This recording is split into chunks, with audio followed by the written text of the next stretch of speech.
एक लड़की ने अपने पिता से पूछा, मैंने आपको कभी रुलाया है क्या? पिता ने कहा, हाँ।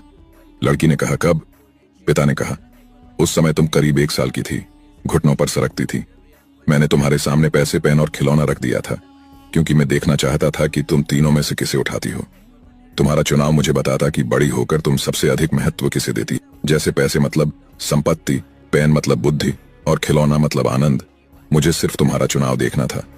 तुम एक जगह स्थिर बैठी उन तीनों वस्तुओं को निहार रही थी। मैं तुम्हारे सामने दूसरी ओर खामोश बैठा तुम्हें ही देख रहा था।